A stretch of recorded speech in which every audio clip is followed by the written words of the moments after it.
What is going on, my ex-drinking buddies? Brennan coming to you before the episode. Great episode this week.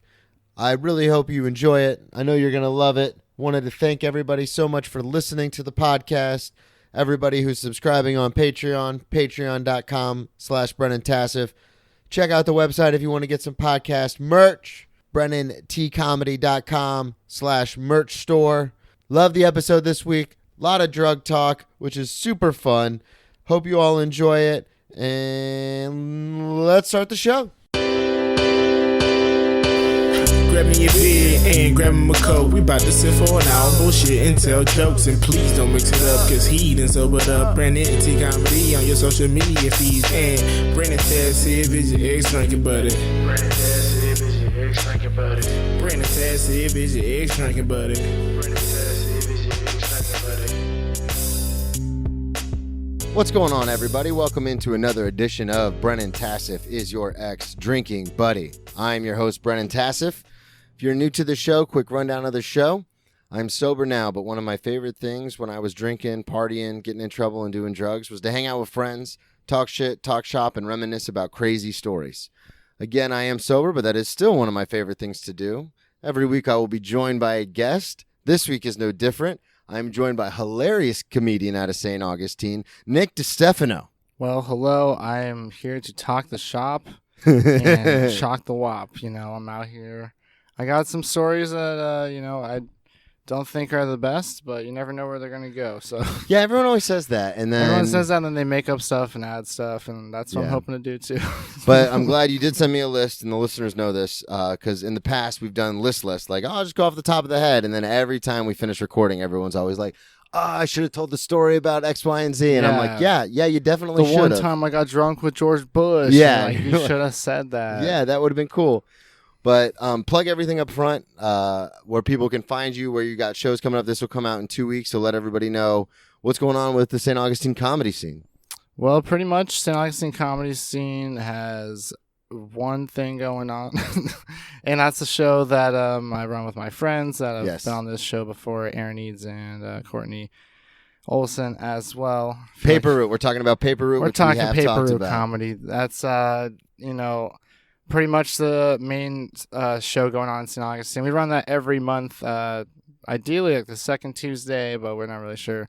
My Instagram is Dick Distefano. That's where I'm at with that. My Facebook, you can add me on there for if you want to directly message me, but I do not participate much. But you're welcome to add me on that as well. At Nick Distefano. There's probably a million of me, so hard to find. Surprisingly, there's a lot of people with my name, but that's pretty much it with my ads right now. That's it. You got any shows coming up? Only shows Just Paper Route? are Paper Route, yeah. Okay. So that's pretty much it right now. Yeah, and that's every second Tuesday in St. Augustine, 225 King Street. Yes. Starts around address 8:39. We tell people 9, they just leave their house at 9. So it's like we're always try to show up at 8 something. Yeah. Sometimes people show up around 9 and then start drinking, and then by the time we start the show, it gets a little rowdy. That is exactly what happens. People it's a great drinking environment. So if you're into that type of drinking where you're just like, let me hone in on this one beer and let me get like 6 of them. Yeah. That's the perfect spot. That's the spot, man. You find a weird little beer, you're like, damn, this one's got a little weird hop thing going on. And then you ride that 6er. So. Well, for everybody listening, Nick, like I said, is a comedian out of St. Augustine. Don't let his kind of soft tone fool you. Yeah. I can beat a motherfucker up. This man is a killer. So I wanted to have you on the show, obviously, because I really like you as a comedian and as a person, and we wanted to get the trifecta of the Paper Route group in here. This will be the last show, I think, recorded in Florida. I've got a couple banked, so by the time people are hearing this, I should, hopefully, knock on wood, already be in New York City. We're hoping. We are all hoping. We need him in New York, guys. I mean, if we can't, it'll be sad if something else happens. If it gets canceled again. He was telling me about his broker before the show, though, and he does not seem like a guy that is on the ball. It's just so impossible because there's so many people looking at so many places that like you have to get that sweet. It's like when you like a girl. and she texts you or calls you randomly and you miss it, and then that's it. You had one opportunity and then it's over. So it's definitely you were stressful. at the bar, you decided to go home. Yep, and now it's over. So hopefully it'll all work out. But let's talk about you. You are, as we've talked about with Aaron and Courtney both, you run with them, and they have expressed some crazy stories on the show. Yeah, they're the wild catalyst to my kind of chillness. Yeah, I guess it's I'm one of those, it's like rise to the occasion type of people where it's like, we're taking shots. All right, we're taking shots. But it's like, is that my idea? I don't know necessarily. So you're basically saying they're bad influences. Yeah, I'm like the poster boy for peer pressure. Yeah. Definitely working on somebody. There you go. So yeah. But you've always dabbled. I know you have jokes about it. You talk about it on stage. You've always dabbled in narcotics, if I'm not mistaken. Narcotics. Drugs. Such as, basically I've tried mushrooms, acid, fake acid, which is way worse than anything ever. What do you mean fake acid? It's like acid that is like a research chemical. Okay. They're called like 25I, 25CI, or basically. And it's, there's just like this saying that's just like, you don't know if it's good LSD till you taste it. And if it doesn't have a taste. That's a saying. Yeah, in LSD circles. Not even LSD circles, just, general, gyms and sporting groups, just friends. Yeah. You don't know if it's good LSD till you take it. Just good role model stuff, Absolutely. And so, you don't really know till you taste it. And sometimes it has a metallic taste, and that means it's bad. That is, basically in China or wherever, not to slam them, but I think most of it's coming from China. They just are like, what if we did this? And they just changed a couple molecules of the LSD, and it's a little crazier and a lot worse. So is it like a bad trip or no trip at all? Or? Yeah, like a very intense bad trip. Okay, all right, yeah, that's no good. But also, like, there's crazy, like, visuals at times. This is, I'd say I had a stint, I had a 2-year, what's going on with this thing type of situation with psychedelics. Okay. A little, first couple years of college, I'd started smoking weed at 16. So it's just like, what's next? Yeah. Almost as if it was a gateway. As if the people were right. So you did mention you started smoking weed at 16. Yeah. So I wanted to talk about some of these stories that you have. A lot of it looks like it was in high school, and a lot of it looks like it was because of weed. Yeah, a lot of high school stuff. So in the state of Florida, we have, I think in every state, they have standardized testing. Yes. And so you had just started smoking weed. Exactly. I'm assuming this timeline lines up. And so what did you, before the FCAT, as we call it, what did you decide to do? So before the FCAT... Which is, for those of you listening, it basically... They don't really care about schooling. They care about your grades on the standardized tests. Yeah, they basically pay these teachers to go make up a lesson plan. As long as it's not racist, do whatever you want. And the school teachers can do whatever they want. They don't even care. But as long as you get good FCAT scores, the school's all right. Yeah. So it's like all about the FCAT scores with the Florida schools. And they would teach you like stupid things like how to write an essay and to get 40 points on it. Oh, yeah, I forgot about like that. The point thing. Yeah. Just complete nothing that makes sense. So as you get older, you're like, this is not how we should have taught children anything. Yeah. Meanwhile, I'm wondering, like, wait, what's a credit score? And when I'm like 22, 23, and then, but it's like, I know how to write a 5-paragraph essay with a thesis. I know. Yeah. You got your intro paragraph. You got your in conclusion paragraph. You got your 3 bodies. 3 bodies. Conclusion. It's a sandwich. Exactly. We all know that shit. Yeah. But I didn't know that defaulting on student loans and credit cards was going to destroy my future. But there's no reason to teach anybody that. No, because the teachers themselves are defaulting on loans. Yeah, exactly. So why do they don't want to tell you about that? They just want to paint the picture like everything's fine. It's all right. So what did you decide to do? I got this Hyundai Sonata. It's fine. I own this Hyundai Sonata. I own this. It's a 2012. So before the FCAT, my sophomore year, I decided to. I started staying with a friend for a little bit. Okay. And basically he was smoking a lot of weed. He was the guy, The whatever. guy, yeah. And We've had a couple of those guys. yeah, on the the couple show. of guys. Yeah.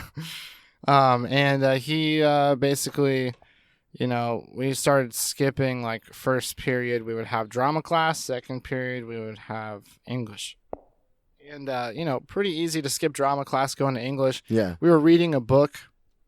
It's the easiest thing to do while you're stoned. But, no one's looking at you. Everyone's just looking sit- at yeah. the book. Like, this is going to be it. Not like when we No, had Courtney on and she a was talking slam. about vomiting into her own shirt during class. Yeah, see, that's a different approach to class where it's like, you're not cool about being in class. You want to be somewhere else. Yeah. For sure. And it was like, the book thing might be inviting, but it was like, this is maybe, under 10 to 15 times that I've smoked weed. So it's still very like, every time you smoke, it's a lot. There's a lot going on. A lot of sensory A lot of overload. sense. Yeah. A lot of molding of your future happening. So we decided to smoke a blunt before first period, which was drama class. Smoke the blunt. Turns out to be Blue Dream for you people out there. Pretty good stuff out there. Pretty good strain for a high schooler, especially. So walk in super blasted, like highest I've ever been in school. I'm like, this is fun. Sit down in English class. Within first 2 minutes of English class, he's like, all right, guys, we're going to the computer lab. We're taking the FCAT today. And I was like, shit. It wasn't even like, I forgot the FCAT today. I was just like, I had no idea. Yeah, like, you just all right, didn't cool. even- We're just doing this today. Yeah. And I just proceeded, just to sit in the computer lab, just walking down there, just like pretty nervous, like, all right, here we go. And then Here we go. Yeah, all right. This is why we play the game. Okay, yeah, fluorescent lights, baby. And then, staring at the computer, doing a little search and destroy on that FCAT. And I'm sure you know the end of the story. I passed.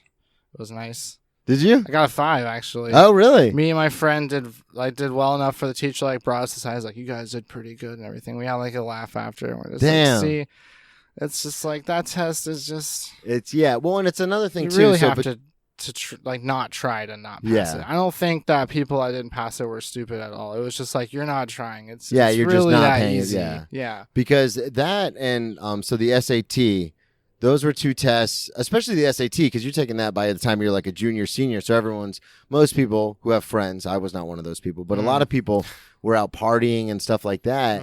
And the SAT was always on a Saturday. So they'd come in hungover as shit. It was after like a football game on Friday night. Everyone goes out and parties. And so we had guys that were coming in like looking like dog shit. And you're like, you're about to take this test that's going to determine 10 the rest hours. of your life. Yeah. Yeah. Yeah, 8 hours, 10 hours, whatever it is. And so they would come in, and then they would always score like super fucking high. Yeah. Because when your brain is in like that chill mode, yeah. you can think more freely because you're just reading it and like answering. You're not It's overthinking almost like, anything. when like you get in a car accident, the people aren't expecting it, or like, Yeah, the exactly. drunk driver is like, they're actually fine. It's like, Because- because your body's like not tensed for it. Yeah, your body. Yeah, Yeah. and when you get too nervous or tense, whether it's a So physical we should thing or a probably mental thing, advocate for kids getting drunk before. drunk or high before Yeah, taking the this SAT, test. yeah. You heard it here If you first. want Nick to- Distefano advocates for.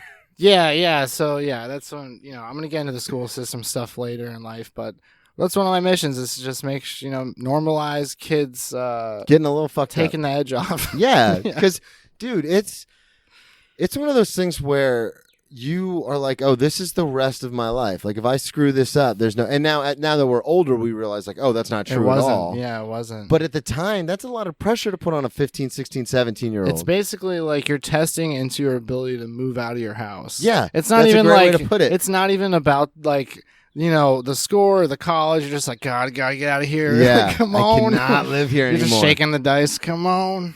Come on, fives. Yeah, come on, fives. I need that reading score.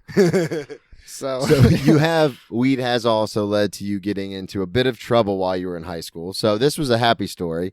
You scored well on the test after you got. yeah, that was more of a triumphant blown moment up. of like, I guess that was the first time I realized, I can do shit while high. Yeah. And then I think that you know, it was probably not good that I did good. I think if I would have done bad, I would have. You would have, it would have. Maybe I should. Maybe there's a direct correlation. Oh wow, here. I didn't even think about that. So that but the fact that I did good was like a positive reinforcement. Where it's like, do whatever you want. Yeah, man, it's fine. You were blitzed out of your brains, and you still did. And yeah, you got the 5. So just so everybody listening knows, I wanted to throw this in here. We are recording on your outside, awesome back deck patio. Yeah. So if you hear any ambient noise, that's what it is. And don't at me, bro, because I don't care. This is actually a super nice setting. But yeah, it's a lot more relaxing than being inside. This is a very chill, bro. And he's got really good windscreens, so honestly, we might not even they might not even know. They probably wouldn't have noticed until I said something. But the plane flew overhead earlier, and I was like, oh yeah, there's an airport. Yeah, that is there's a little international airport. But you did so that is interesting when good things happen. And I think that's the same thing that kind of happened with me with drinking, because I talked about that before. When I first got wasted, I had a couple sips here and there, and I know the first time I ever drank, I drank one Smirnoff Ice, and I was like, okay, that's all right. This is what it's about. Yeah, because I used to never want to drink. Because what age was that again? That was when I was 17. I was senior in high school. Yeah, but so there you go. I never wanted to drink when I was younger because, people around me in my life would get drunk and do really stupid shit, or things would happen. And so I was like, I don't want to be like as that. As a kid, it's probably the most clear adult evil that you could see. Oh, that's a good way to put it. When you're 8 or 9 or something,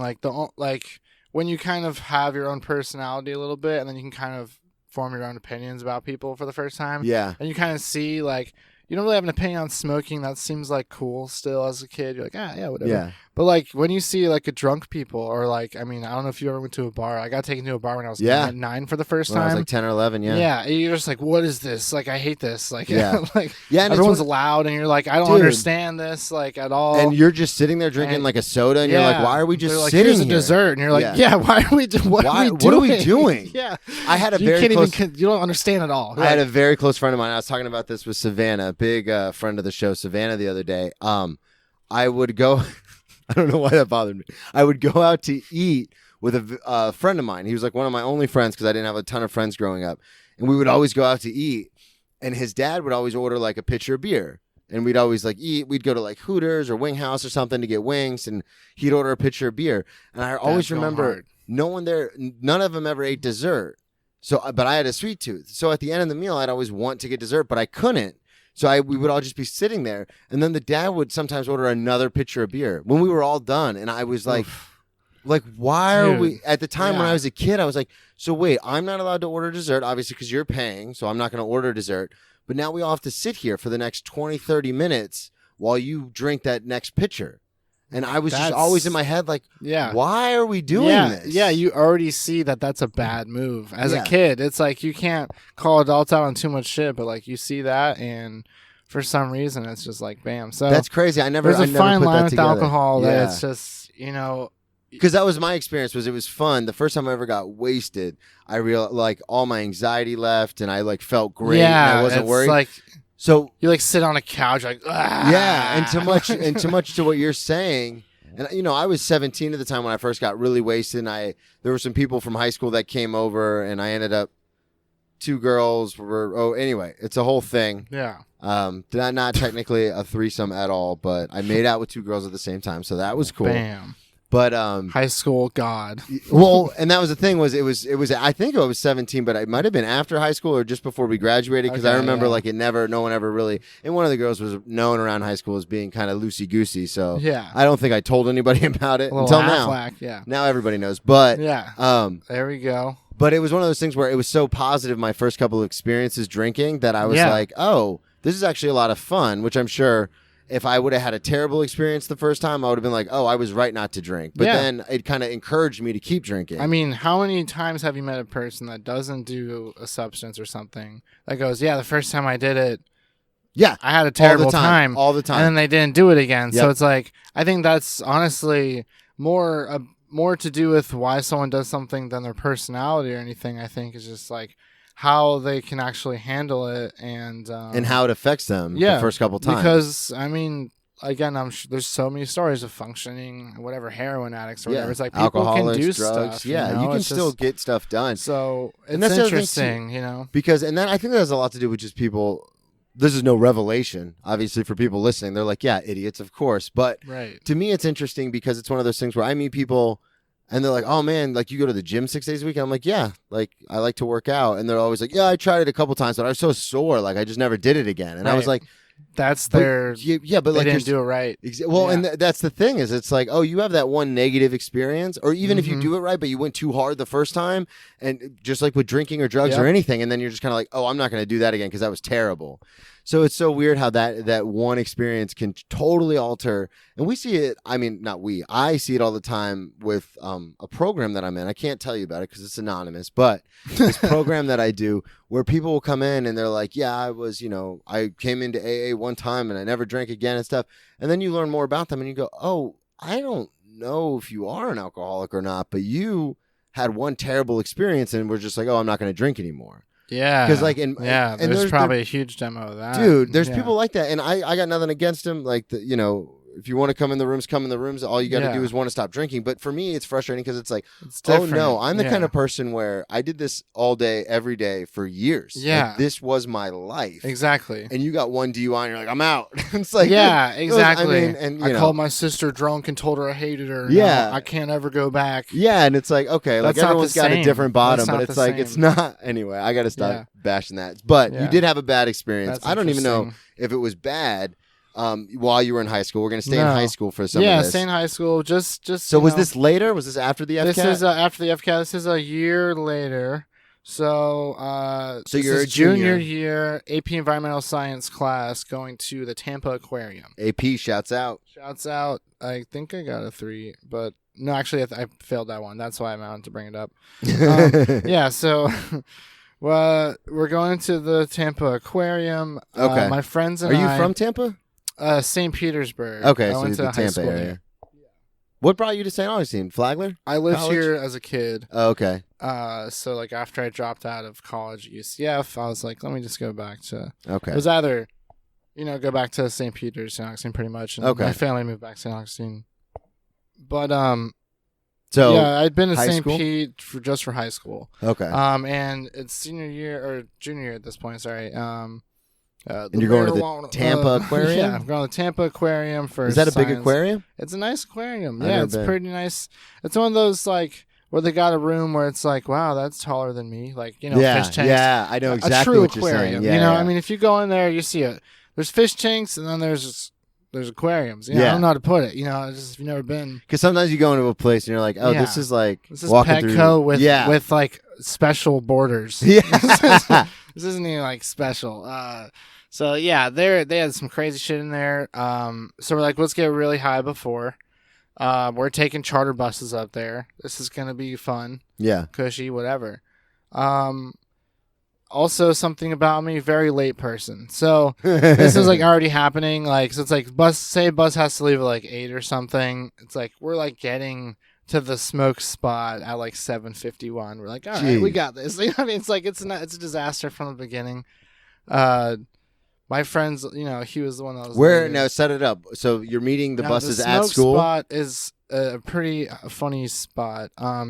My friend's house is directly behind a track of the high school, and then there's the bus loop. So it's like he lives like right behind the school. Okay, so that's why he's you're like just the party spot. Yeah. Now here's the thing: he's not there. He's not going on the field trip. We're just smoking in his backyard. Okay. Because we know we can. Yeah. So parents are that's the gone. other You're part. like, we're gonna like, smoke over there. So yeah. we're just in a tight circle, like smoking this blunt very fast. And you're like 4 minutes from the bus. Yeah.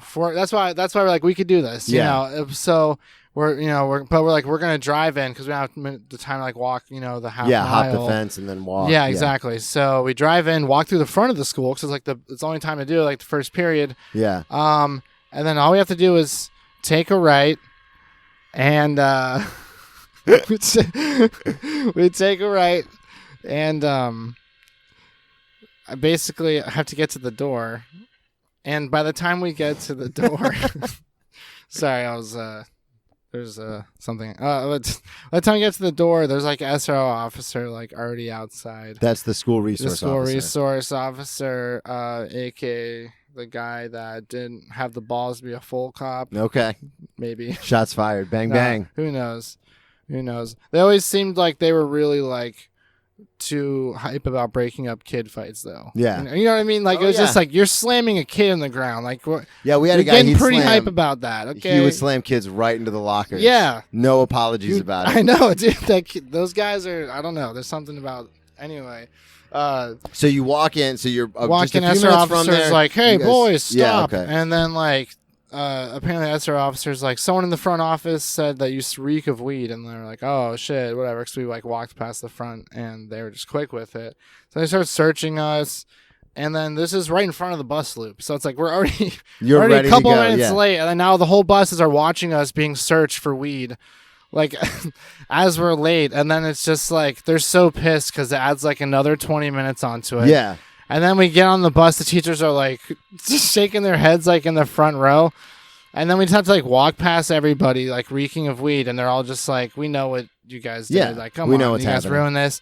And then, on top of this, didn't even really get to sit together or like have fun. Like, had to sit with like the random kids that I've never, Yeah. because there was only 3 spots open and like, And they're all random- different, Yeah, and I yeah. didn't even have like my headphones or anything. So I'm just sitting here like way too high on a charter bus. Like, it's like, all right, that was worth it. I was But you ended up not getting in caught because you didn't have get anything on caught you. though. Didn't have anything on me. And the and then- aquarium must have been super fun. The high. aquarium, yeah. By the time I got there, I was still a little high. I was like, all right, this is nice.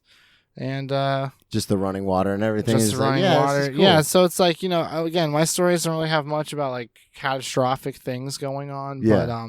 But just a little jolted, like, oh snap, something's happening moments that Yeah. are like also embarrassing, kind of But it's always weird to with get, school weed stuff. Yeah. to get caught and like dragged out in front of all your peers. that's 'cause it's- that's the thing. Yeah, it's cool, like in a sense where it's like, oh, everyone's gonna know it, like who I am because they all saw me. But then it's also like, is that what you want everyone to know who you are for? There's certain parts where it's just like, at a certain point, it does feel like you're like, oh damn, this is like one of those movies where everyone's like, ha ha. Like, yeah. yeah. Well, because that happened to me. So we were going on our senior trip to Disney, and I remember it was Disney or Universal. It was Disney, I think. And I remember we're in the Disney park. We're in Orlando in the parking lot for the amusement park.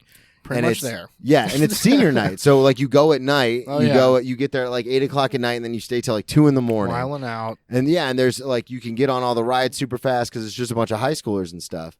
And I remember we're there, and I remember I was working at Wendy's I think at the time, and I had to like pay for it myself and everything. And we're there, and I almost didn't go because my dad and mom weren't going to pay for it, and I had to pay for it, and so I almost didn't go, and then I ended up going. And I remember we were all sitting there on the bus, and I've told this story before, but I used to just do whatever anybody would tell me because I just want people to like me. Yeah, I mean, So we're all sitting there, and they go, "Hey, Tassif," and it was always humiliating things and degrading. when they things, start but- hey Tassif, it's always yeah, it was never like, it was never something cool. hey bro, just want to let you know. It was always, "Hey, Tassif, Yeah. I bet you won't headbutt that locker Yeah, as hard yeah. as you can." And then I would do it, and then I'd start bleeding, and I'd be like, And they're like, Tass was fucking nuts. Yeah. yeah. But That's, so this was a "Hey, Tassif" moment, and they were like, "Hey, Tassif, I bet you won't moon the other bus." oh nice. And I was like, "Of course I will." dude, senior year, of course. I mean, and that's everyone's the like, "Do adrenaline. it, I do mean, it." yeah. So the whole Oh, bus yeah, is do it, cheering. chant going. I assume because in our bus the administrators are sitting at the front, so I assume the administrators on the other bus are sitting at the front. I'm in the back with all the other football players different and stuff. school, different bus. So I mooned. Well, it was our bus because we had Okay. four from the same school next to each other. So I mooned the other bus, and then immediately I pull my pants up. Everyone's laughing. It's a great time. And within seconds, I can't even remember his name, but this administrator, big imposing guy, of course, walks up the stairs, and I was like, he wasn't on our bus. He was on the other bus. he was Points on the- right at me, and he's like that scene in Hook where he's like, "You," and I was like, what?" And he was like, "Get off the bus. You're coming with me." So Oh. I have to walk out in front of all my friends, No, and everyone's like, after they chanted, "Yeah," oh, and now that's so everyone's booing tragic. him. Yeah, But the that's worst so part bad. was, so he yelled at me, and honestly, in my head, I was like, "Dude, like, I just mooned the other, but like, what's the big deal?" And What? he's throwing out these things like that's sexual assault, like you're showing your private areas to women, and Oh, da da da. boy. And I was like, okay, I didn't even Oh, think God. of it like that. I Yeah. thought we were just like having a funny time, yeah, and I got peer Sir, pressured into I'm it. 17, And now they're talking about like you're definitely not walking at graduation. We can expel you for this. And now I'm starting to Wow. panic. Well, yeah. And so it was going to be this whole thing. Luckily, another administrator came over, and he was like, he obviously knew what happened. They're all radioing each other. So he was just like, hey, I'll take him back to Spruce Creek. He can get in his car and go home. He can't go on the trip.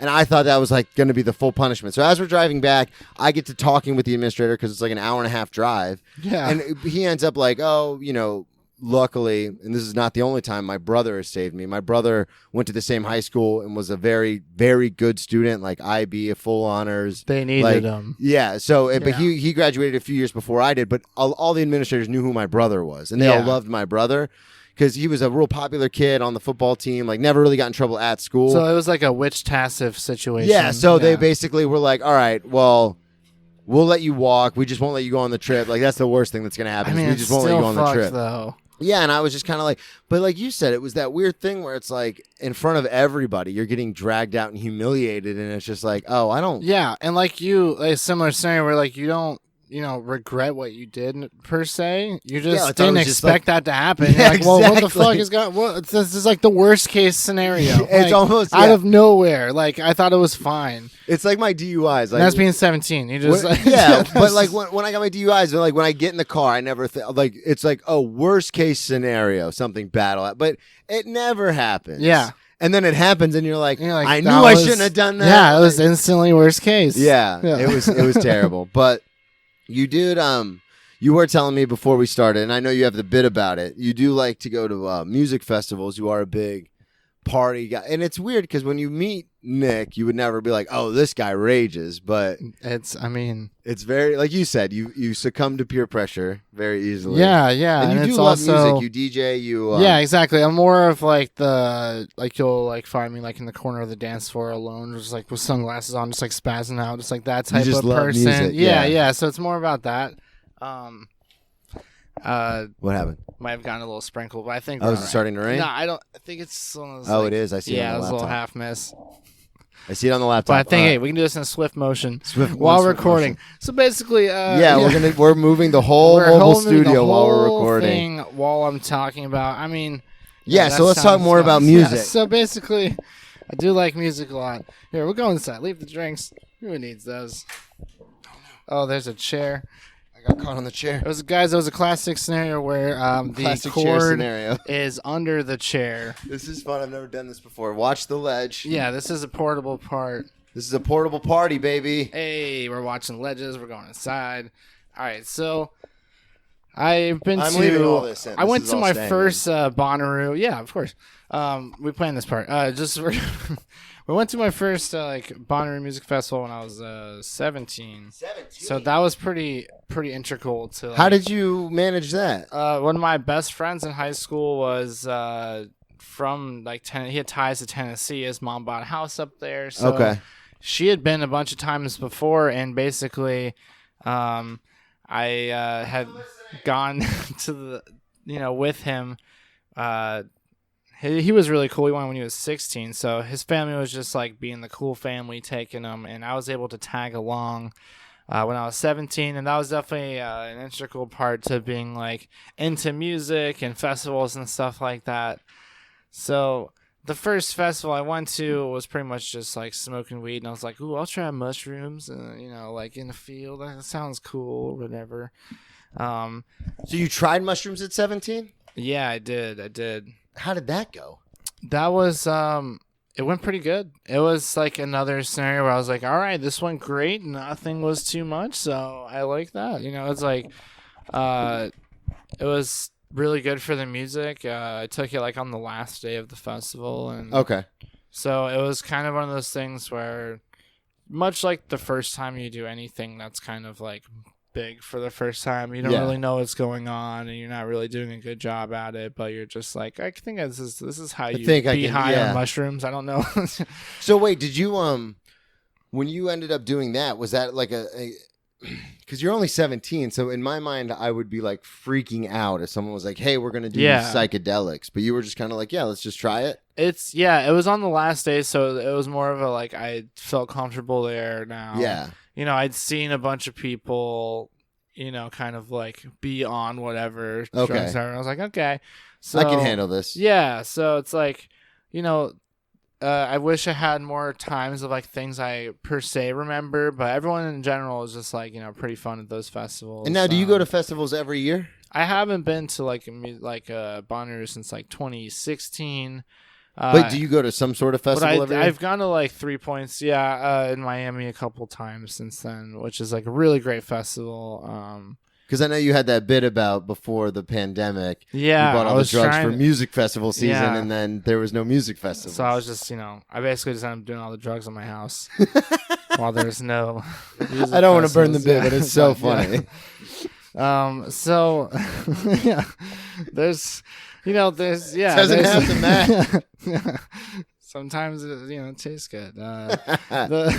So there's fun times on though, like my friends, like there's a couple things I remember per se that were like other. Was this all because the list you sent me, was this all from the same festival? Yeah, these are all from Bonnaroo. Okay. So. Oh, that's awesome. Yeah. So first one was one of my friends senior year. He was first time trying like psychedelic drugs, and he took he did like the classic I've never done psychedelics where he kept taking them until they worked. So he was really overdone. He was like did shrooms and then everyone acid. Listening, when you're doing drugs, wait. Yeah, just wait a little bit. That is a hard lesson to learn. It's hard, yeah. Or it's a bad lesson to learn the hard way, I should say. Yeah, exactly. And I guess unless you're doing cocaine, I guess I'm just. Then because if you don't feel that right away, then you're doing something wrong. You're doing baby aspirin. Is what you're doing. You need to wait for something else to happen because you're gonna start bleeding out your nose.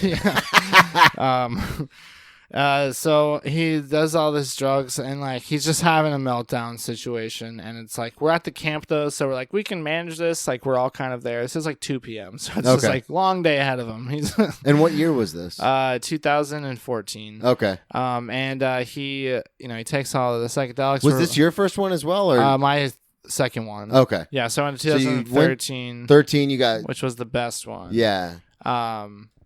Music wise, and then that's when you tried mushrooms and everything was in 13. Mm-hmm. Okay, then we fast forward to 14, and now your buddy now went I'm a little more too confident. Far. Yeah. On the way to this particular Bonnaroo, half of my friends got arrested. Oh my God! Which what was happened? Fun. My friend was speeding when they were an hour or less away from the festival. That's always the worst. In a backcountry area, and then pulled over. All the kids, my one friend brought a scale for some reason. He was so everyone had drugs. Yeah, everyone just got some sort of.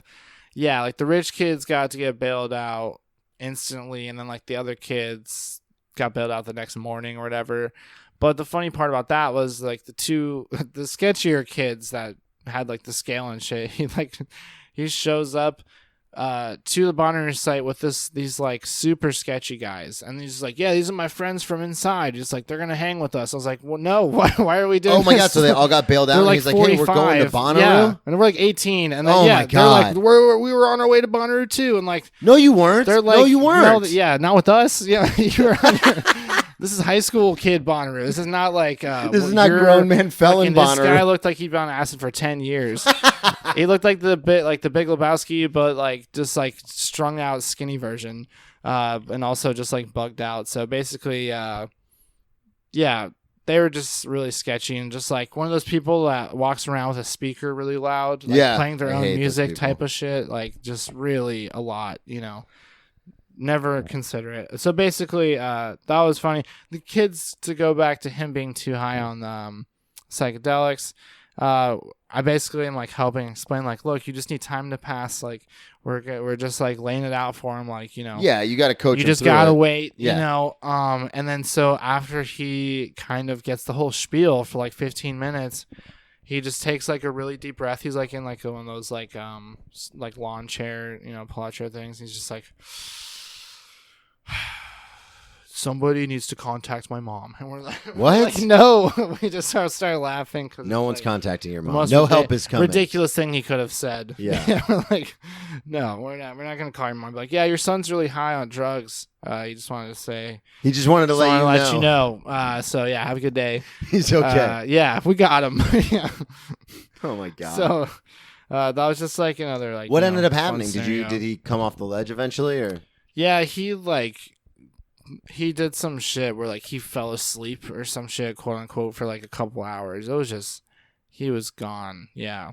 It's always weird because you don't know what to do really. Yeah. You know, you're like, all right, I know that he's not gonna die because like you don't die from psychedelics like that really. Unless you like, eat someone else's face. Unless you eat a bunch of like you need 10 slabs of acid. Okay, maybe something terrible, like life-threatening can happen. But yeah, I mean, it's just gonna be like drug anxiety, which is very bad, and it can make your heart rate go high. But at the same time, it's like we know he's gonna be all right in like 4 hours. Yeah. Well, that's always a weird thing. What do we do with him till then? That's what I was gonna say. That's always the weird thing is that babysitter role, and I know people have been in it with me when I was drinking, and I've also been in it with other people drinking and sober now. It can be frustrating because it's like, all right, I know nothing's gonna.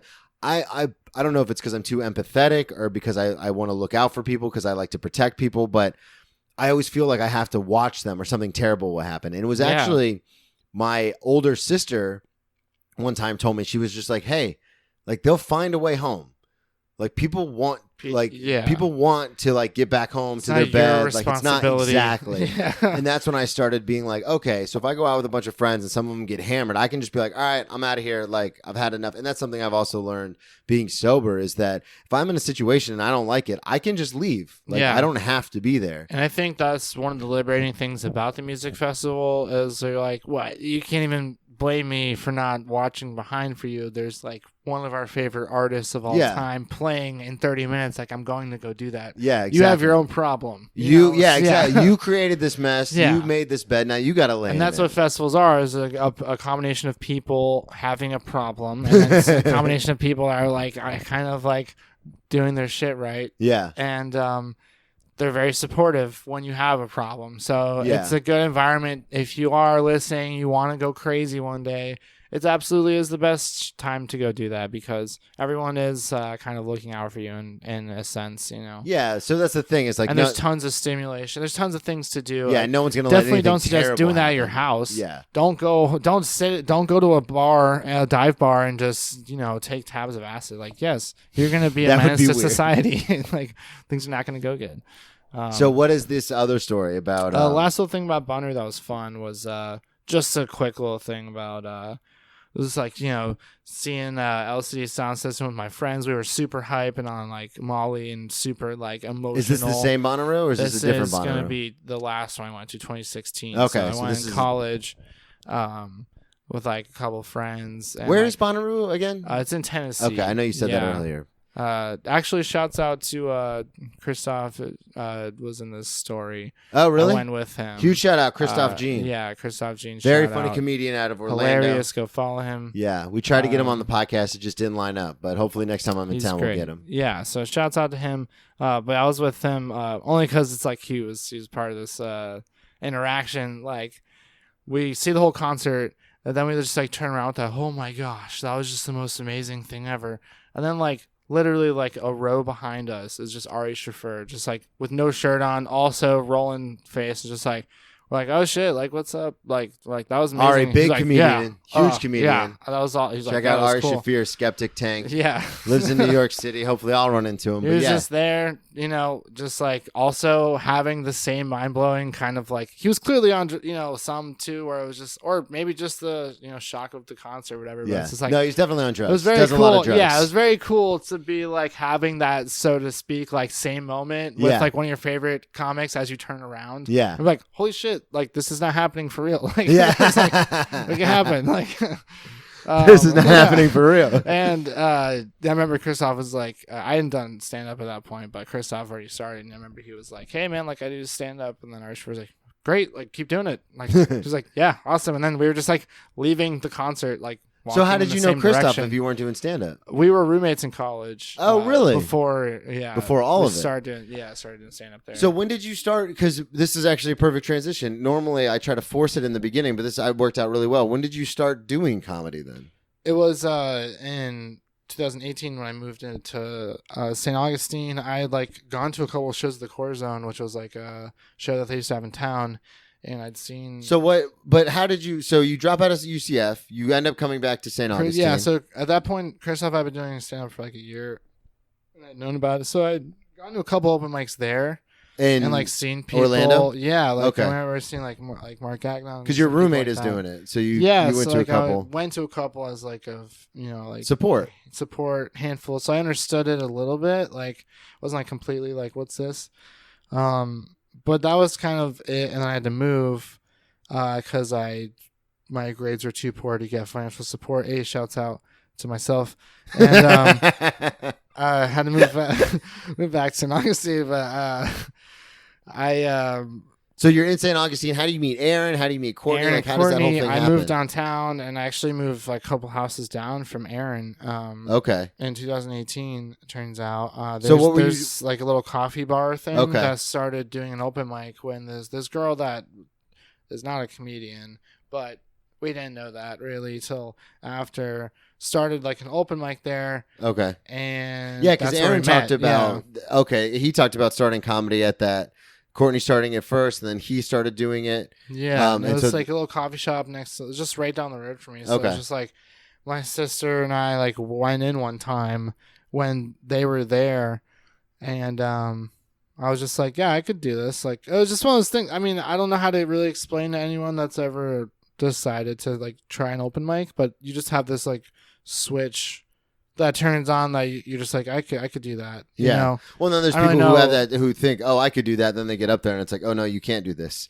But True. Yeah. there so are that's a people. different. Yeah, it's a Yeah. different, and that's what I always say is it's a running. Like you think about it at home. Yeah. Like, oh, I could do this. I At could have home. done That's a different this. switch Yeah, because yeah. that's more of like a vision you see. You know. well, for and there's always yourself. people who are like, oh, I'm the funniest person at work. I can make all these strangers laugh. It's like you don't realize you're the funniest person at work with inside jokes, and Yeah. because everyone knows, Stephanie. Exactly. Nobody here knows Stephanie. Yeah. So nobody gets it. You have to show them Stephanie. Yeah, you have And to- That's the hard part. Yeah, Yeah. exactly. You have to show them Stephanie. Yeah. So That's where it kind of comes in. you're at the coffee shop. That's when you meet Aaron and Courtney. Because honestly, in the years that I've known you guys, I always thought you guys were just all three of you were like best friends from like middle school or something. Yeah, I the mean, way it you guys was- run together It was and stuff. definitely so Aaron grew up here, so we definitely had some like similarities overlapping and that kind of like headspace and all that. But we all liked the same stuff and music and Yeah. like comedy, and we just all had met through there. They'd already been dating, so they knew each other. I but- hope so. Yeah. No, they all just They were just dating. they were just out there. Yeah. So So you start doing comedy then. This is in 2018. yeah, 2018, and it's So this was after Bonner. yeah, this is way after So that. you were stuff. a fan of comedy before. Yeah, I was That's a how fan. you knew Ari and all that. Okay. Exactly. To go back to that timeline, I was already like getting a lot more into stand up like 2014 too. I mean, as a kid, I was really into stand up with like certain comedians like Mhm. Dimitri Martin and Yeah. people like that. I would like really watch a lot. But in terms of like remembering how much I liked it was more so after high school, I think. Okay. Yeah. So then, which is super interesting. I always find this fascinating how people get into. I mean, normally it's comedy on this show, but we've had musicians on and actors on and stuff like that. And I always find it fascinating how people get into that sort of stuff because there are, and I say it all the time, there are people who do comedy and then there are Mhm. comedians. Like there's a difference. There's a very big Yeah, difference. for sure. And I think everyone I've had on this show who claims to be a comedian is a comedian, not a like they might have another job, they might not be super popular. Right. Everyone listening might not know who they are, but they put in the work, they go to shows, they go to open They mics, can make they it get happen. booked, they try, they work on it, which I think is the biggest difference is if it's something you Exactly. work on or you come up with a couple of jokes and you say those at every fucking open mic and you're like, what are you doing? Those are people that do comedy. Yeah, exactly. Yeah. And so I always think it's interesting how, and comedy is so big and prevalent in our lives, but it's weird how It much really of a niche doesn't thing matter. it is. It doesn't. Yeah, well, Yeah, I and mean, it's so. because it means so much to me. Yeah. Because when I was depressed and anxious and sad, I always had stand up. My cousin introduced me to stand up when I was like 7 years old. So I've always had stand up, and I was always like, oh, these people can make people laugh out of crazy scenarios or Right. observations or very dark stories. And like the connotation of it is just so positive. Yeah. I mean, there's never like a lot of things in life leave a lot of like room for interpretation and room for variables. Stand up has always been such a like music in a way, just like a direct path to like disconnecting from reality and kind of taking yourself to like a transcendent spot, which is like super heady in a way, but also that's what happens. You don't think about where you're from or what job you have. You're just laughing at the joke. If it connects with you're you, just in it makes the moment. You laugh. Exactly. And that's the thing that's like the best part about it. Yeah, and that's what I like. love about it. Is it's and again, it was one of those things where, everyone has a different path to get there, but mine was filled with, sadness and darkness and regret and, turmoil. And then I would watch, and I don't give a shit what anybody says, and I will stand by this to my dying day. Dane Cook's original Comedy Central Presents is one of the funniest things I've ever seen in my life. And that, when I watched that, and most of it is his stuff from Harmful If Swallowed, his first album. But I remember when I watched that, I was like, I was like a kid. I was like 13, and I was like, I want to do that. Yeah. Like, that seems so that was fucking your switch. cool. Yeah. And I was like, I'd been watching comedy for a long time. Like, shout out Tom Rhodes, the original like Stephen Lynch Comedy Central Presents. But when I saw Dane, I was like, he was so That's something energy else. and everything. Yeah. And I was like, that's how I like. I'm Yeah, so you full of emulated energy. a lot of that. And it was one of those things where energy. when I was watching it, I didn't think about anything else. I didn't think about my Yeah. parents' divorce. I didn't think about not having 100%. friends. I didn't think about being sad. I was just like, this is hilarious. You're just existing in the In moment. that moment, exactly. And so it's so cool because that's why it does matter. yeah. But then there's so much that doesn't matter. Exactly. You know what I mean? It's like it's really Yeah. hard to determine, and it is subjective in terms of like It's 100% something subjective. might matter to someone, and the person next to him might have the opposite. Yeah. Well, especially feeling, with like with the comedy that I do, and the listeners know this, but I talk about a lot of dark shit. Like suicide and death and, alcoholism and like people abandoning me and leaving me in my life. But I try all that. I try to make it funny because when I was a kid and I was going through shit, that's what I love to watch. So that's what I do. Same thing with this show. The spinning. People tell me all the time, like, hey, why don't you do this? You should do more like that. And it's like, no, this is my show. Right. Shouts out to my shadow producer, Joe Dorville, but this is my show. Yeah, yeah. But it's one of those things where it's like I value his opinion, so I listen. Obviously, I know he's listening now. Check out his album, Headphone Joe TV Season 2. But I listen to him because I value his opinion. But when strangers come up to me or like family members that listen to like maybe one episode, and they're like, hey, it'd be a cool gimmick if you did. And I go, no, this is my thing. And it's the same thing with stand-up. And the problem, not the problem, exactly. but the thing is it is subjective. So there are certain things that resonate with a lot of people. And in comedy, that's called hacky. So when you talk about certain things, if you can't talk about it in a unique way, you might think you're getting laughs, but it's like, those aren't the laughs you want. Yeah. But then there are people who are like, who cares as long as you're getting laughs? And so, like you said, it becomes so convoluted in a way. Yeah. There's I don't know if you have to be a fan of it, like super per se, to like really see through people that are doing jokes for other people versus for them. Yeah. And that's what that's a being good way. a comedian is there is a mix because just like DJing, which is like I also love to do, it's like you can't just play your favorite song over and over or to all your shit because no one they're like cool, but for a while, like after a while they want to hear something they like. Like something they know is familiar. So you have to there is a fine line of like you have just enough hackiness of like a sprinkle of that familiarity.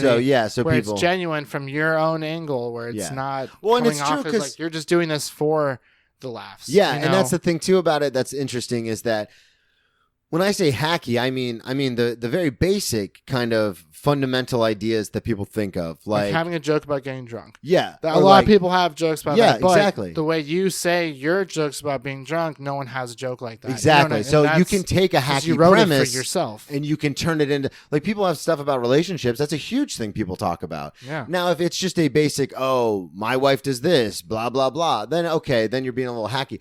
But like if you can spin it and say like, like how Tom Segura does or Bill Burr does. Bill Burr's awesome at it, where he spins it to like, holy shit, I can't believe he said that. Well, then obviously that's not hacky. That's original. That's unique.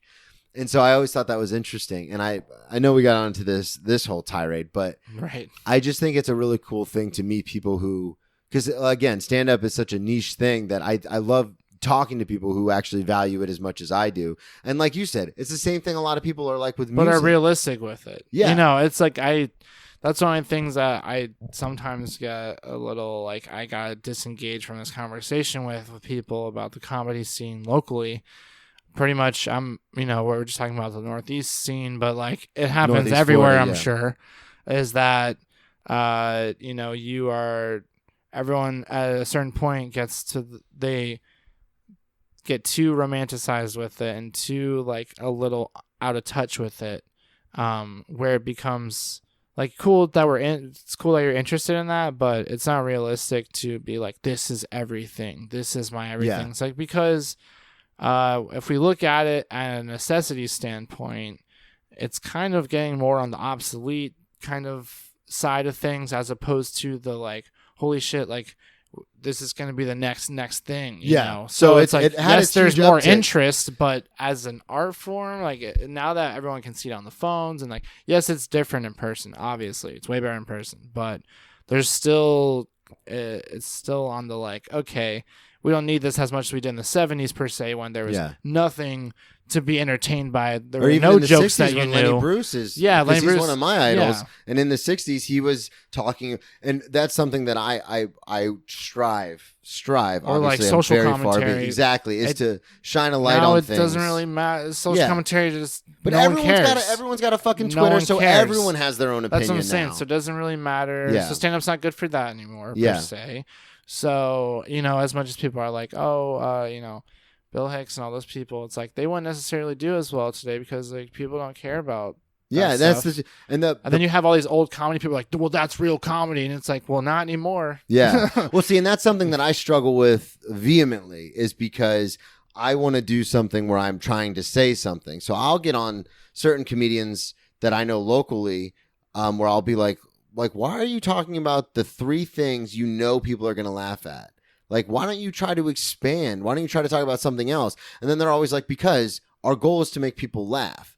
And my response is always, well, our goal is to make people laugh by saying something. Right. Like something of value. But not everyone sees it that way. No. And it's one of those weird things. So, like, obviously with the move to New York. And then when you get a job, you're just, as a comic, your job is just to make people laugh. Exactly. They don't care about places and I had that book you, don't care about what it's about. I had Matt Fulshron on, and he said he's in New York. He's a very funny comedian. You could check out his Comedy Central Presents online. But he told me something very interesting. So he said, to what you were talking about earlier, about towing the line between trying to make people laugh, but then also doing what you want to do. He said the only time, or excuse me, not the only time, but the time that he actually like started to come full circle and get things in comedy was he tried so hard to do what he thought other people wanted him to do for the longest time. And then finally one day he said, fuck this, I'm going to do what I want to do. And then boom, he gets the Comedy Central Presents. Right. So it's one of those things where it's, like you said, there's so much noise. Yeah, there's too much. And that's the other thing too, is unique, because with the move to New York, I'm obviously doing it to pursue comedy. And I say this all the time, like, comedy is my life. My life is comedy. But to your point, this is something obviously we don't agree on 100%, but it's one of those things where it's like, I can say comedy's my whole life, but I still have to get a job in New York City. That's what I'm saying. So exactly. You're realistic about it. Exactly. Yeah. So it's like, I'm not going to move up to New York with the few $1,000s I saved and be like, no, I'm going to make it in the first couple months. Exactly. So it's one of those things where that's the romanticizing. Exactly. Where it gets unrealistic. Exactly. So I think there is definitely a line of like, people who achieve a lot of great things, you hear stories like, oh, they were saying that years ago that they were going to do that. You know what I mean? So like there is something to being like, I'm going to be a stand-up, like I am a stand-up comedian, that is good for your psyche and confidence.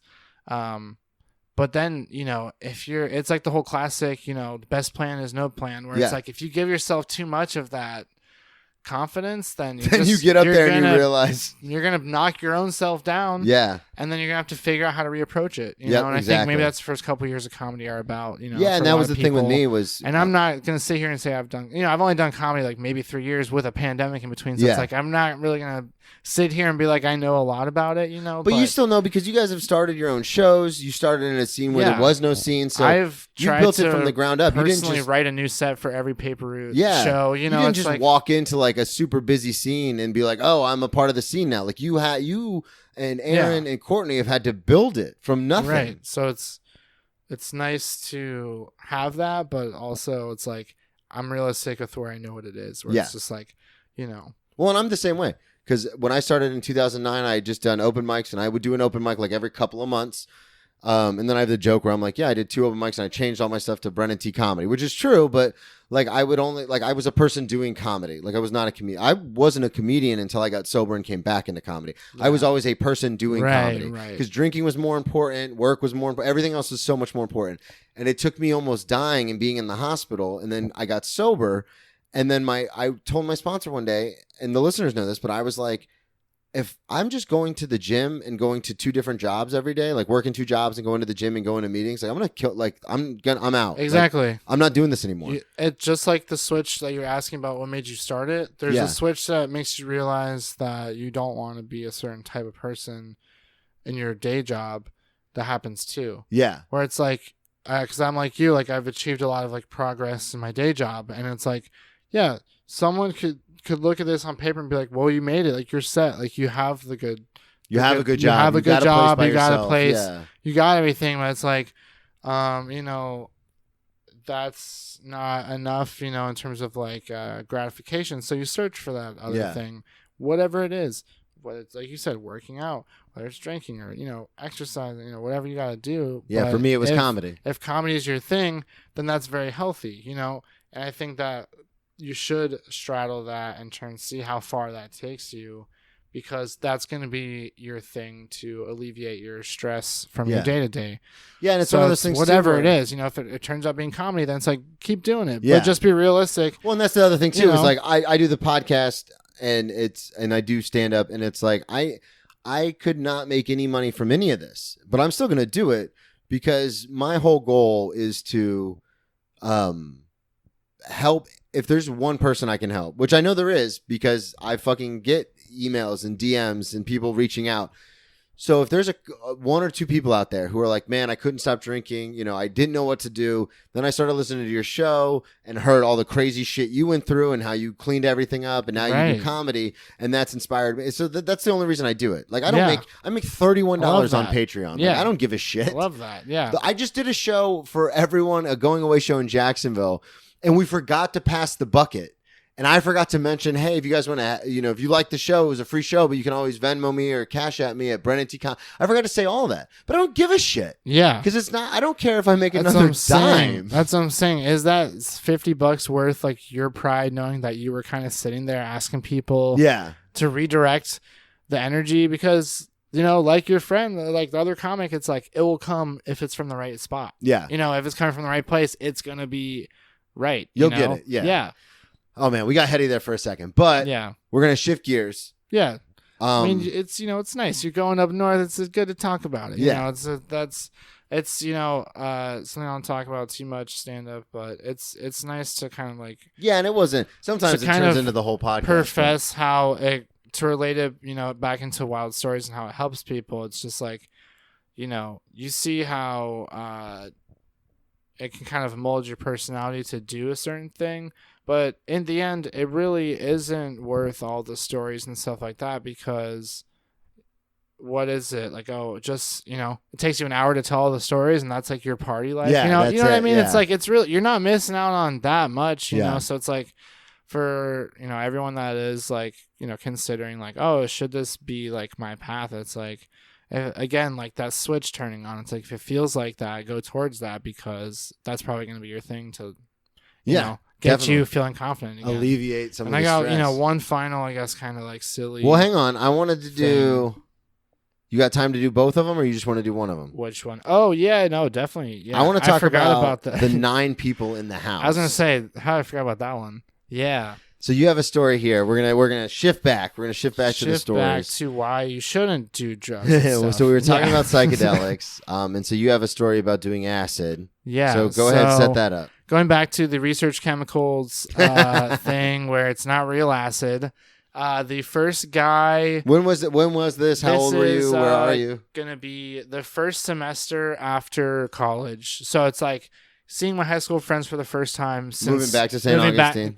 St. Pete. So I visit him in St. Pete. I'm 18 still, or I just turned 19. It's like winter break. So like the couple. Oh, so you're still in school? Yeah. Yeah, the couple of kids that did go to school came back. So it's like our first time where it's like we're kind of growing apart and changing a little bit, but Yeah. also we still have that high school pact about Yeah, us, yeah. like a little bit. It's like the shell That's of why it. that first It's Thanksgiving pretty much the back end is of it, always though. fun. Yeah. It's because it's the end of that shell. Because you put 6 more months on that, And it's gone. It's gone. Yep. Yeah, the erosion.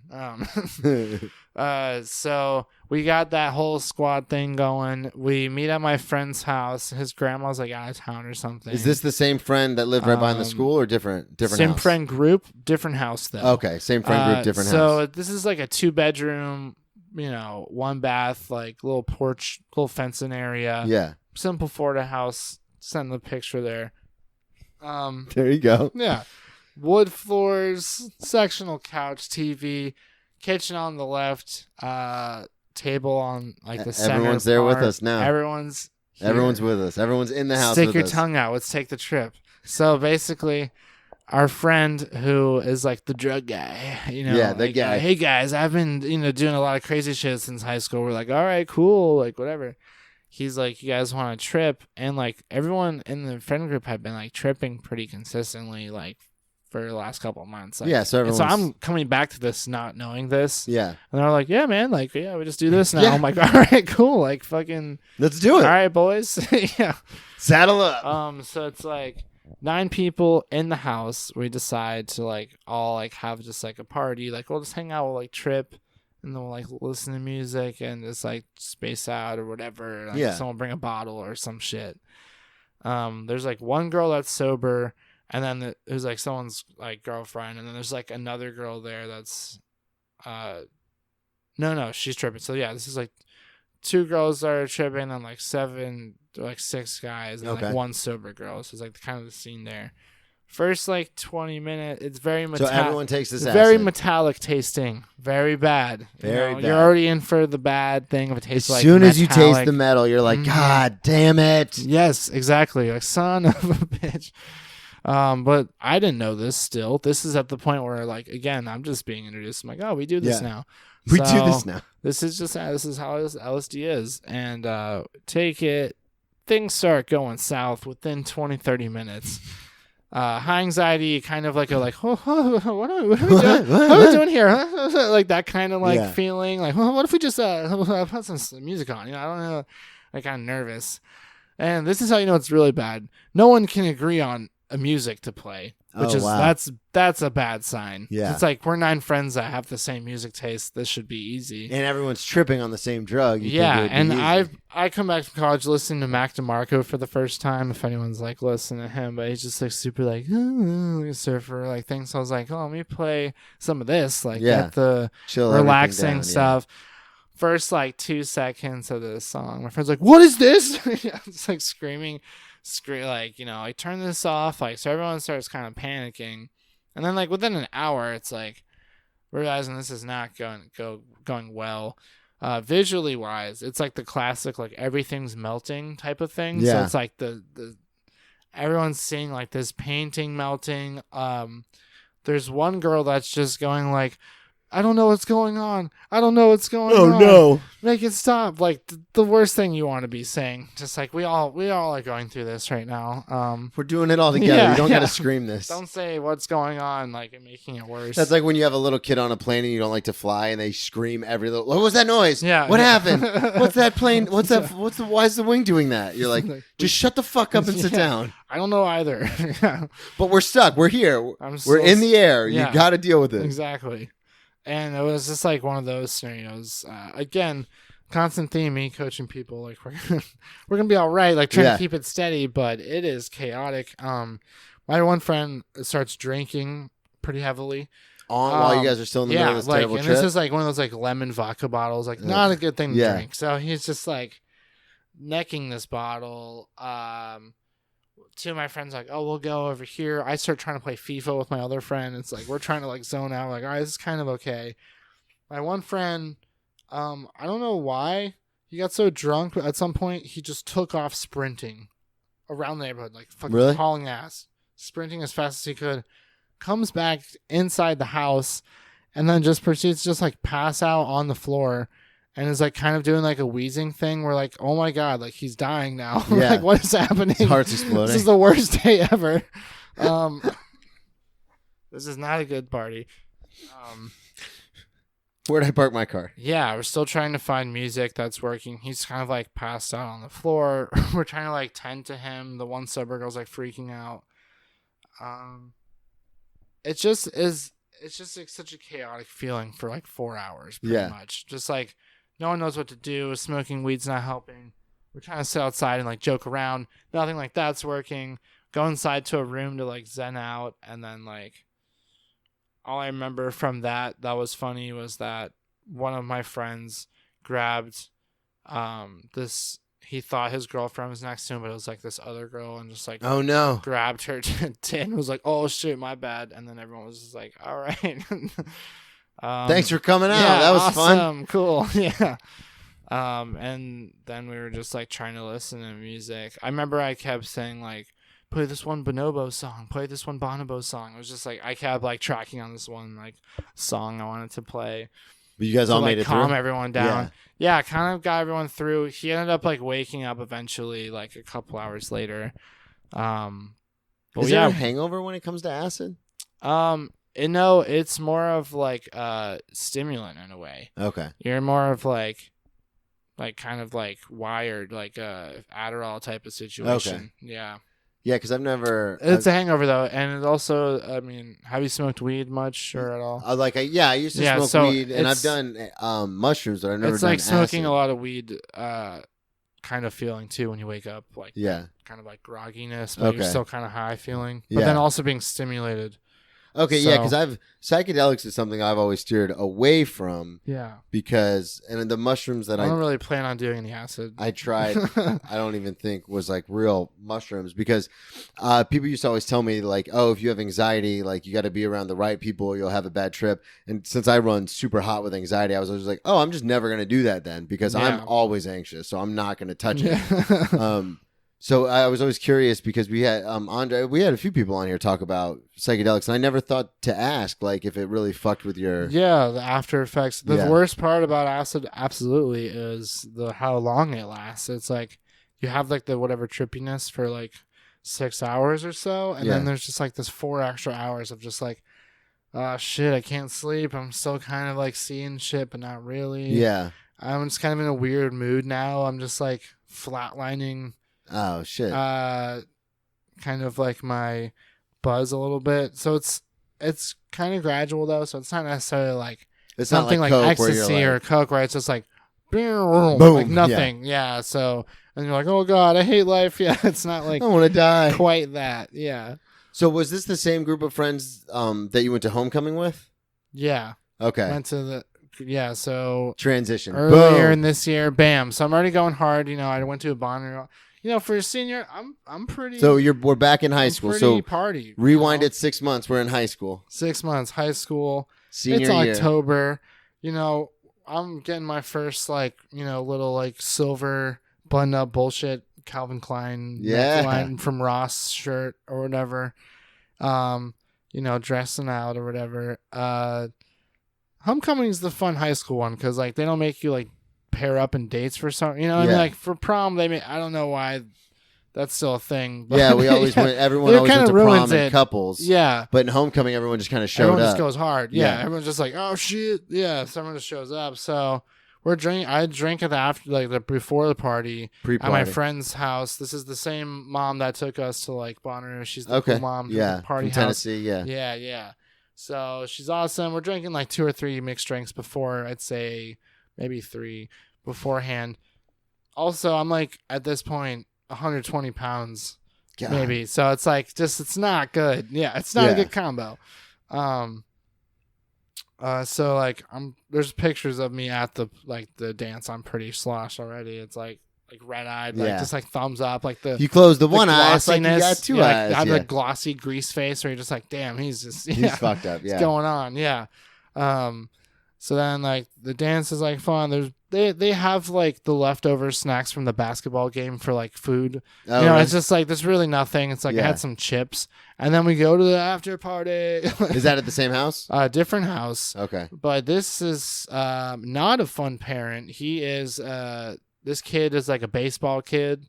Fucking baseball kids. So he's a baseball dad. So it's like he's one of those dads that pretends to be cool at the party, but has limitations, obviously. Like, you know what I mean? He'd be shocked if someone was doing a keg stand type of guy, but it's like, you're the one throwing the party.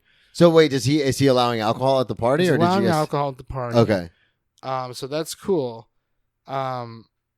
This is like people can drink as long as nobody drives type situation. Yeah, something like that. This is like all the kids that are like cool but not that cool. Yeah. Like they're like just smart and like normal. Yeah. You know what I mean? Just They're, regular kids. They got nothing going against them. Yeah. They're just not that interesting. Fucking nerds. That type of party. Yeah. Yeah. They're not cool enough to be nerds. They're just normal ass kids type of party. So we're going harder than they are, obviously. So it's like I'm already like pretty drunk at the party. We're playing beer pong with beer in the cups.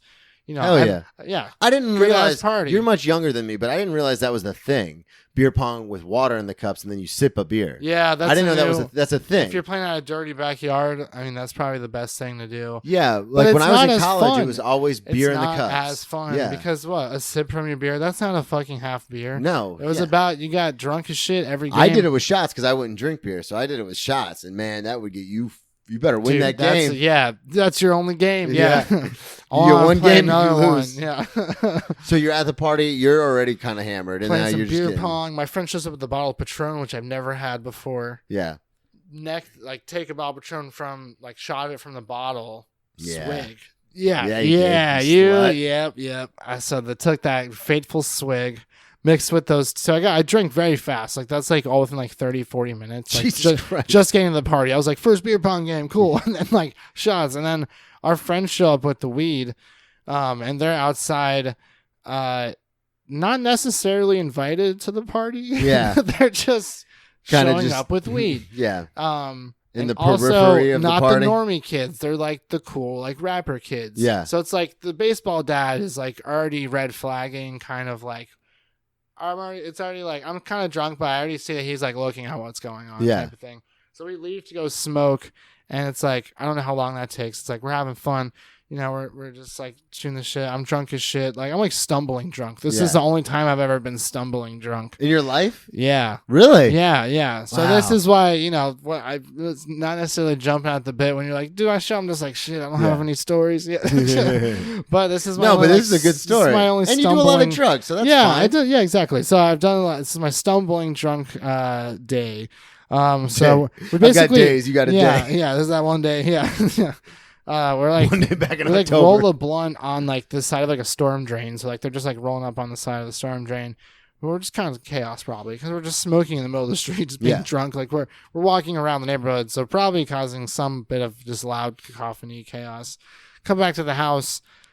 Oh, I'm stumbling. The dad's outside, arms crossed on the wood porch as we're walking up. Fuck it, trying to go the side door to go back. He's like, no, you guys can't come back in here. I know you went to go smoke weed and you guys are doing drugs, and I don't want any drugs at this house.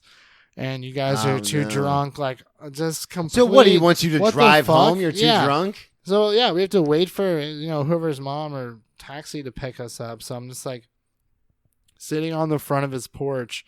It's a wood porch thing. My friend's staying to the left of me, and then it's coming.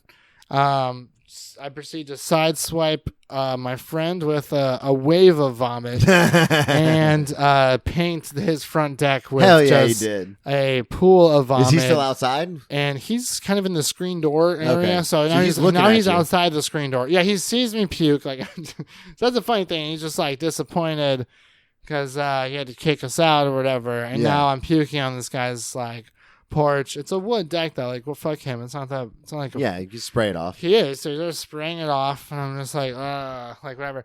And then all these high school kids are coming out oh my god, from the front, just watch me puke and watch all the chaos. And they couldn't believe how fast it happened because it was I was there for an hour. Yeah. And I'm just all the way done. Just stumbling, puking, done. And so they're all just coming up to see the spectacle. So it's again, that sort of I didn't care. Again, when it's fuck you guys, go harder. I wasn't embarrassed. Oh no, I got drunk. It was just oh well, didn't plan on this happening. Yeah, didn't see this coming. Yeah.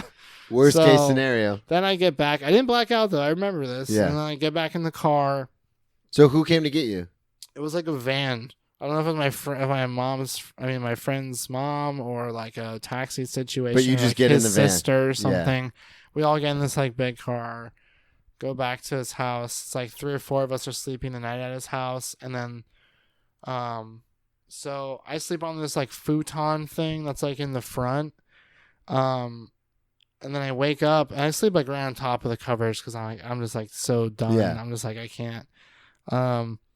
And then when I wake up, it's like sunlight's on me. I'm like hot as shit. It's like a sunroom type of area. Yeah, I hate front I've room passed out porch. in those rooms before, yeah, yeah. you're like, what's you happening? wake up, you're sweating. You hear that foot like and those yeah. bugs outside. You're like, you're like, damn, homecoming. Yeah.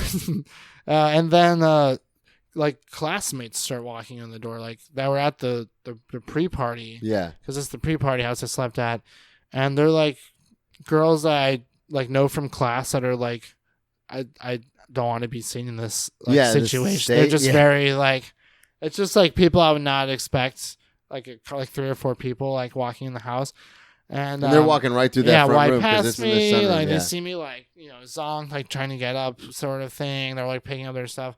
So like I wake up, and then like I'm like embarrassed, like trying to find all my stuff, and then like I smell something, and it turned out that I'd slept on top of like dog shit that was like The dog had shit on the futon. Dog shit on the futon. I was too drunk to see that it was on top of the futon when I slept on it. So and you it's didn't like, get under the covers. no, you so I slept slept on it. right on it, and it's like that sort of like in between dog shit where it's like kind of moist but not really. Yeah. And it was like a chihuahua, so I was just like I had these little pebbles everywhere, but it smelled.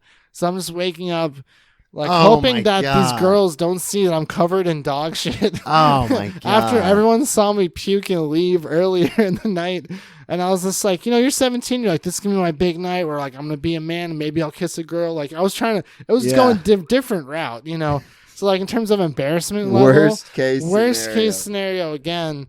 And then it's like luckily though I don't think anyone saw the dog shit. Well, that's good. But it was like I don't know how to get home situation. There's dog shit everywhere, and I puked everywhere, and I ruined the homecoming party for myself. Well, and puked on my friends. So it was that was like my like. See, you said you didn't have any beyond stories. drunk story. We went an hour 20. You had plenty of stories. Yeah, and then we talked a little bit about comedy. A little shop. Plug everything one more time. Once again, Dick Distefano at Instagram. I'm gonna try to post more. I'm just trying to figure out my lane on there. But follow me out. We'll see what happens. Yeah, and then don't forget Paper Route every second Tuesday of in the month. St. Augustine, Florida. Yeah, at Paper Route Clothing Company. Thank you everybody so much for listening. Thank you for tuning. Thank you for having me, Brendan. Of course. Best of luck to you in the future Mm-hmm. in New York and everything. Very honored to be a part of this. So thank you. I appreciate it, man. Of course. Thank you everybody again for listening. Follow me on all social media at Brendan T Comedy. Check out the website brendantcomedy.com. I'll be posting about New York dates hopefully coming up soon. Hey, there's that boy. And then the merch store. If you want to get some Ex Drinking Buddy merch, Billy Myers III designed it. It's super awesome. I've got a couple of things because it's really comfortable.